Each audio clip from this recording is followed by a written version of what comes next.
Welcome to Global Development Interrupted. If you have ever wondered what global assistance did for the United States and the world, you are in the right place. On this episode, I speak with Ramona Godbole, who was formerly the Deputy Director of the Office of Policy, Planning, and Programs in USAID's Global Health Bureau.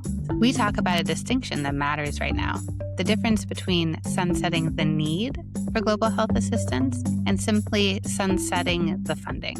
We also talk about data. What happens when transparency disappears, when information goes dark, and why both accountability and lives are at stake when it disappears. And we talk about a memo written during the dismantling of USAID that documented how approved life-saving work was blocked and why bearing witness matters in moments like this.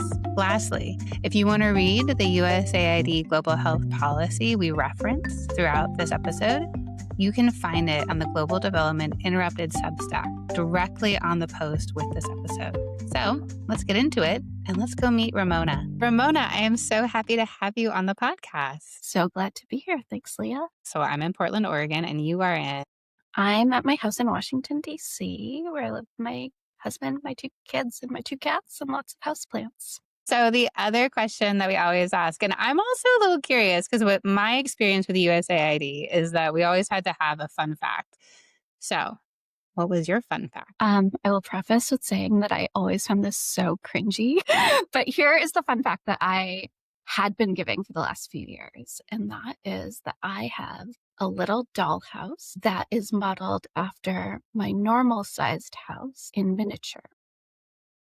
So you have a miniature home that's replicated of your home, your current home. That's right. Even with little plants. All right. Well, that's a great fun fact. I love it. Was crafting a big deal with your family while you were growing up? Yeah.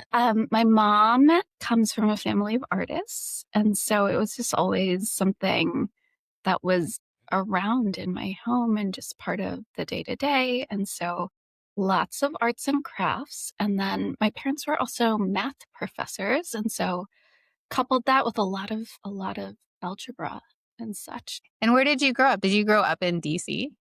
No, I didn't. I grew up in northern Michigan in the Upper Peninsula, which is not the Mitten. It's the other part of Michigan. It's very remote. And then in high school, my family moved to a small town in Tennessee in Appalachia. So my childhood included, in addition to math and crafting, things like ice fishing and winter carnivals and country music and NASCAR. But my parents are also Indian immigrants, so I think that was also part of the culture that I grew up in, and going home to their home in Mumbai regularly as a kid. So I also kind of think of that as sort of a bridge in terms of what is home. But did you think, oh, I'm probably going to get a degree in mathematics? Did you get a degree in mathematics? I ended up majoring in medical anthropology, and that was college, and then grad school that led me to do public health and international development, and then started my career almost entirely at USAID in 2013. What was the last role that you held at USAID before it was dismantled? Yeah, most recently, I was Deputy Director of the Office of Policy, Planning, and Programs in the Global Health Bureau at USAID. How would you explain the roles to family and friends outside of the government? My particular role was to make sure that we had clear, cohesive, evidence-based strategy, a really clear plan, and then ensuring that we were constantly looking at data and information to make sure that we were delivering on that plan and then adjusting where needed to make sure, again, that we were doing things efficiently and effectively and being good stewards of the taxpayer dollars. You were one of the main authors for a USAID policy that came out in 2025, in January of 2025. Yeah. So my team was charged with leading development of the first ever cross-cutting sector-wide global health development policy for the agency. At the time, we had different strategic documents, and that's what a policy is when we talk about agency policy. It's a strategic document that sort of guides our overall work.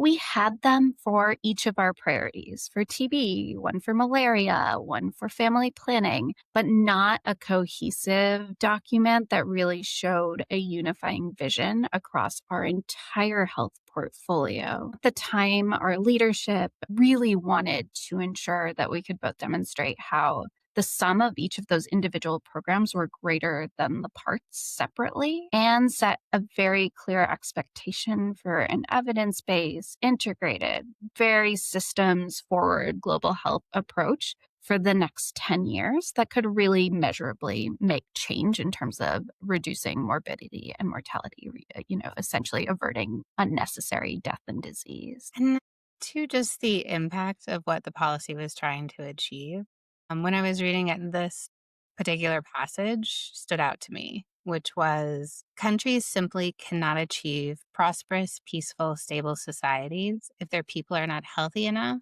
or cannot live long enough to build them. By promoting health equity, access to health services, and robust health systems worldwide, USAID's global health efforts help to stabilize communities, foster economic growth, and build resilient societies, which is the whole reason I got into global health development in the first place. So it was a bit sad to see it so nicely placed in a policy that's no longer being implemented. But also, I was so happy to know that I was part of something that was working towards that. And now we're seeing a strategic document coming out of the State Department on development. Do you have any thoughts on the process that they must have gone through to get that out the door? Yeah. Well, so many thoughts. They released the America First Global Health Strategy, which in name is almost a little oxymoronic to me, but putting that aside, I suspect that that was a document that was put together very, very quickly. So we're talking about maybe something that came together in the course of a couple of months. I did not see any sort of public comments or opportunity to feed into that document. So I also would guess that it was primarily generated internally by folks at State Department without a lot of collaboration. But I think, again, if you put both of those things aside, there are a couple of differences that I think are so striking to me that I want to point out, if that's okay. Yeah. And I think yeah, I think the first one is that end vision. Like, what is the end goal, the end state that each of these two documents were tracking towards? And the USAID policy, which we had just finished, was about reducing morbidity, mortality, extending life expectancy and well-being, and doing so equitably and sustainably based on evidence of what worked. If successful, the idea there is it's sunsetting the need for global health foreign assistance. If you tackle disease and unnecessary death, if you advance people's life expectancy, if you invest in those lives that they have, and you do that sustainably, over time, we shouldn't need development assistance anymore. On the flip side, the new strategy, the end goal that it really outlines is to sunset foreign assistance itself, and very rapidly. I could hear someone saying, well, great, more money for America. Why is it a problem if those problems continue in those countries and we just get rid of the funding? Well, there's so much to say about this. And I think listening to your other podcasts, this has come up there as well. And really, there are different ways that this benefits Americans, right? There's health security here in the United States, diseases, travel across borders. There is economic stability for our trading partners, which is good for us. There is soft power that's going to feed into our own national security and make us safer. And I think all of those things are true and important and absolutely deserve a lot of airtime. But I think the thing that I keep thinking about when someone in my orbit sort of questions why we did this work, it is less to me about sort of this economic national security, safety sort of focus, but really that I think of generosity as an inherent American national value. And that idea that we have, like, if we have the capacity to help our neighbors, we're going to do it. And that's part of who we are as a country. Those are the values I grew up with. That's what I saw from my friends, from my neighbors. And I think global health assistance is one of the clearest expressions of that. It's taking that to, the global level. And when we support saving lives, investing in development abroad, we're not just investing in stability or influence. We are, in my opinion, demonstrating to the world what we stand for. And that to me should be enough. When you think about Make America Great Again policy, which is ending foreign assistance, do you think we're going to be using less money on foreign assistance? Time will tell, but here is my hot take now. I want this hot take. Yeah, maybe it's not so hot to take, but one of the key differences that's happening is I think what you see in both the strategy and implementation over the past few months is a shift away, a simultaneous shift away from health development to more of a humanitarian assistance model of health. And so what you see in the strategy and what we've been doing effectively in the global health space since the foreign assistant pause has really been focused on immediately life-saving interventions for infectious disease. That work is critical. That is so important. However, it's not everything. It's focused on keeping someone alive today, right now. But what we were talking about in the USAID policy, and I think what we talked about at USAID a lot, was advancing life expectancy and well-being, which means not just working to keep someone alive today, but working across their entire lifespan to make sure that they are healthy. That means health systems that work when they do. It means supporting the broader ecosystem. So it's not just you are saving lives, but you are giving people lives worth. Humanitarian assistance in the health space is what we do when things fall apart. Health development is what we do so that they don't. And which one's cheaper? I mean, I would argue, if you think about the cost over time, that time and time again, health development is going to win. It is the approach that allows you to stop paying for the same things over and over and over again in the global health space. And I think one of the things, if you take the time to read the America First strategy, is they have a very big focus on funding commodities and healthcare workers. And I think this is so fascinating to have this focus in the same breath as saying we want to fully transition health programming to country governments in the next 5 years. I think they're at odds with one another, even within their own goals that they've outlined for themselves within this strategy. And commodities, drugs and vaccines, those are so critical. Healthcare workers, you cannot do health services without them. I'm not debating that whatsoever. But those are exactly the costs that you pay for over and over and over again, because you'll keep needing those no matter what happens. These are sort of indefinite operational costs. And if we as the donor are paying for those, you are sort of fostering, perpetuating dependency rather than saying, in this new model, we are going to fund things for the next 5 years. What we want to do is invest in things that are going to have a lasting impact over time. And those are things that are investments in the health system itself often. And those might be more expensive in the short term. But if we look in the long term, they are the things that are going to allow for health services to continue over time at a cheaper cost. Essentially, are you saying that the U.S. government is now putting them itself into a position where it's going to cost them more money and make people more reliant on the United States in order to function? I think there's a definite risk for that. And I think that if I was an individual at State Department now, I'd be really thinking about what comes next with this strategy and what is practical and really quantifiable implementation look like that isn't simply focused on efficiency, which is an important metric, but coupling that with what's effective as well. Because I think the thing that I don't want to lose track of is that we're not even starting from where we were a year ago. We're starting from a position of loss. Countries are still catching up from earlier disruptions. I would argue that health systems are more vulnerable, not stronger at this moment. And when you say disruption, you're referring to the stop work order that disrupted all the funding going to the different global development programs across the world. Yep, exactly. And the other part, though, that's important is data because USAID used a lot of data and now there seems to be less of it. And you recently wrote a paper about where is the data? Why, Yeah.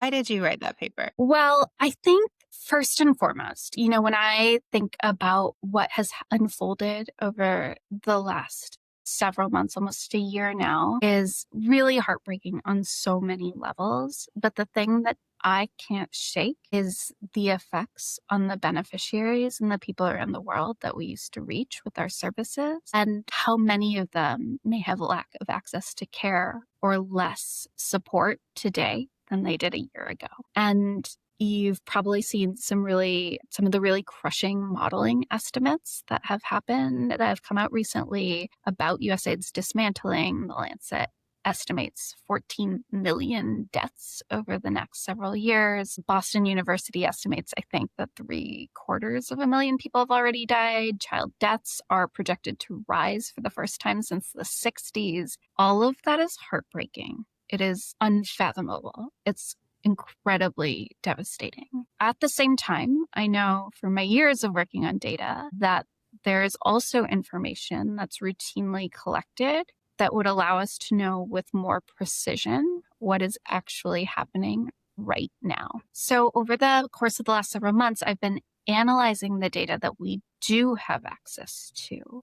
And if you triangulate that information with what the stop work order and the project award terminations, you can sort of get a sense of what the potential toll in the PEPFAR space will be. And, 16% of programming that was meeting the definition of life-saving was terminated. 2.3 million people on HIV treatment were covered by now terminated awards. Prevention programs took a huge hit. Nearly 200,000 planned PrEP initiations are at risk if none of those services were kind of picked up by awards and agencies that are still active in the field. And PrEP is when drugs are against HIV infection. That's right. The work that I've done is not just to really document what's been lost, but to provide the evidence to advocates, to policymakers, to understand where things need to be rebuilt. But that's going to be a major hurdle for me and anyone else who wants to look at this data, because the data has gone dark. PEPFAR has historically released for almost a decade new data every quarter. So every 3 months, new information on how many people were reached with services has come out. We have not seen new information from the PEPFAR program in over a year. And it's not just PEPFAR. The Performance Plan and Report, or PPR as we called it, was an initiative for the rest of global health that tracked progress and indicators for all of our USAID global health programs. That's gone too. So much of the infrastructure for accountability is just gone now. My understanding is the data still remains collected internally. So where the disconnect is on the transparency and accountability frame. But I heard that the Trump presidency was going to be the most transparent administration the US had ever seen. Still waiting for that, at least in our space. Why do you think they're not sharing the data? I think there are probably two things. In my more generous moments, I would say it's a really chaotic moment. And there are far fewer staff, as we know, who are working on these things, both at the US government level, but also at partner agencies. And that's going to affect the ability to collect, process the data, make sure it's high quality. So there's going to be some operational hurdles. But I think the other potential situation that's happening is that there are huge losses that have happened. We can't verify that, though, without the data. And I think it really behooves State Department to continue to release this data, even if it does show losses, because then they can demonstrate a commitment to filling those gaps over time and being able to show progress as they start to implement their new strategy. What is What are the things that concern you the most? What concerns me the most are sort of twofold. One is sort of, there are immediately life-saving things that USAID did that the administration has clearly committed to continuing. And I don't know, and no one knows how much of that is actually happening. And that is quite literally life and death by the definition of life-saving. So that keeps me up at night.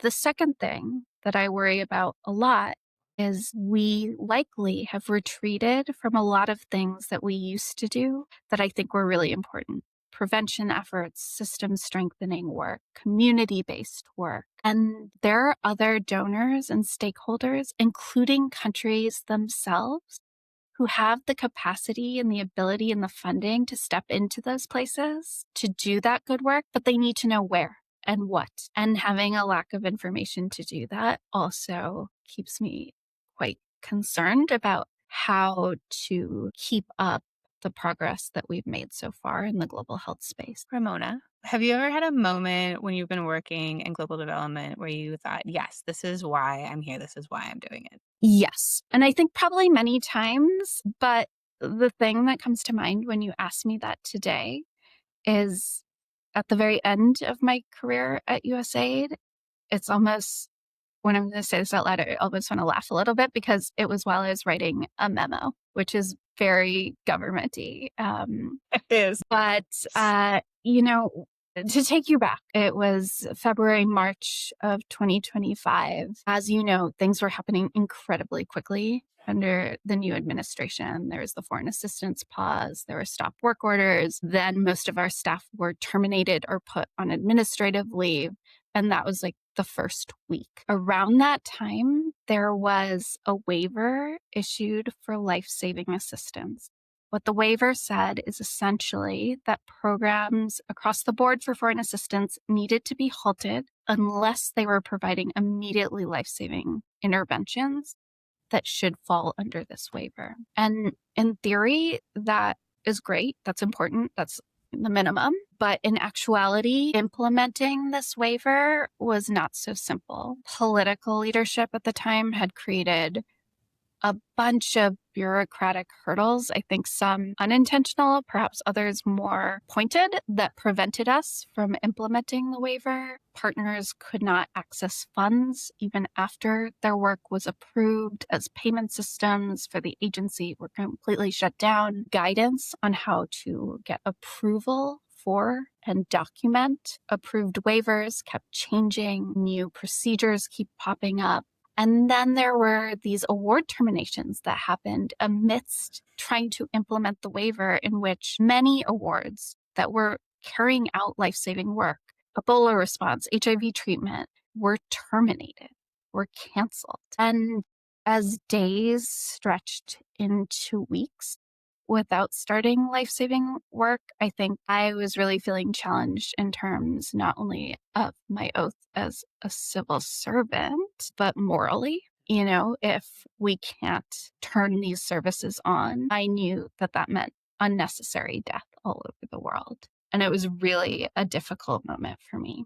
My boss, Nicholas Enrich, had been named acting assistant administrator for global health during this window of time. And really, I think his life and my life changed overnight. And because in real life, I'm his deputy. That's my job. And because I was supporting him amidst the chaos, I had sort of a unique visibility into a lot of the conversations and decisions that were happening to essentially halt or stop this waiver from moving forward. And so, like any good government worker, I started to write a memo, as one does. I've written so many memos in my career. I imagine 10 years from now, I won't remember a single one except this one. It was my last. It was my most important memo that I've ever written in my life. And that was my moment. You asked me, is there a moment that I ever felt like this is why I'm here? And that was it. It was like this recognition amidst the dismantling of an agency that my role wasn't simply what it had been for the last decade plus, to build systems and do data tracking, but to bear witness when things were falling apart and to make sure that there was accountability. And why was the memo so significant when it was I released? think there were a few things that were really made clear by the memo. The first was that despite the Secretary of State explicitly saying that he wanted to see life-saving activities continue, that it was the political leadership themselves who put into place barriers to actually doing so. There were so many actions that were being taken by political staff very quickly with absolutely no transparency to congressional inquiries, to, news outlets. It was all happening in a void of information. And this is really significant. This was essentially happening amidst the shutdown and the dismantling of an agency. Musk said, we're going to put them in the wood chipper. And that is essentially what he did. And I would say that to me is something that everyone should care about, even if you don't work at USAID. If that is an acceptable way for government to be enacted and behave and proceed, that has to be documented. And so, were there any specific consequences once that memo went out? Yeah.